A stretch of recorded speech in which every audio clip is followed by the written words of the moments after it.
محبوب کا فرمان کیا ہے؟ وَلَا لَا تَبَاغَضُوا، مسلمانوں سے بغض نہ رکھنا، وَلَا تَحَاسَدُوا، مسلمانوں سے حسد نہ کرنا، وَلَا تَدَابَرُوا، اپنے مسلمان بھائیوں سے منہ نہ پھیرنا۔ اور آگے سرکار نے کیا فرمایا؟ وَكُونُوا عِبَادَ اللَّهِ إِخْوَانًا، اے اللہ کے بندو تم مسلمان ہو، تمہارا نبی ایک ہے، تمہارا خدا ایک ہے، تمہاری شریعت ایک ہے، تمہارا دین ایک ہے، تمہارا قرآن ایک ہے۔ فرمایا پھر تم آپس میں بھائی کیوں نہیں بن جاتے؟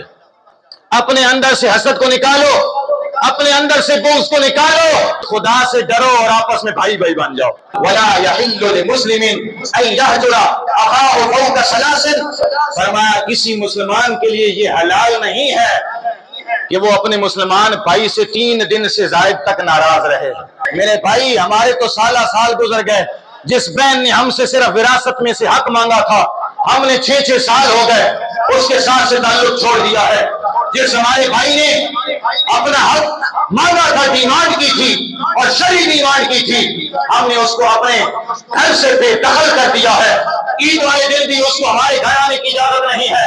میرے بھائی اگر کوئی میرا رشتہ دار ہے، میرا محلے دار ہے، دوست یار ہے، خواہ بخواہ کی دشمنی ہم نے اپنے سینے میں پال رکھی ہے، آج سرکار کے اس فرمان کی روشنی میں یہاں سے عہد کر کے جاؤ، مسلمان بھائی کا حسد ہمارے سینے میں نہیں ہوگا، مسلمان بھائی کا کینہ ہمارے سینے میں نہیں ہوگا، مسلمان کا بغض ہمارے سینے میں پروان نہیں چڑھے گا، ہم مسلمان بھائی سے منہ نہیں پھیریں گے، مسلمان بھائی کو اپنے سینے کے ساتھ لگائیں گے۔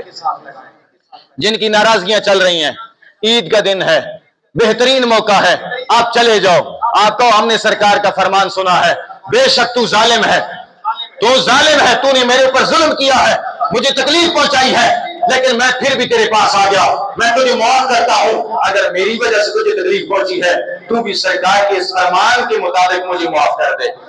قدم بڑھاؤ تو صحیح، ایک دوسرے سے معافی تلافی والا معاملہ کرو تو صحیح، دیکھنا آمنہ کا لال بھی تم پہ راضی ہو جائے گا، رب رحمان بھی تم پہ راضی ہو جائے گا۔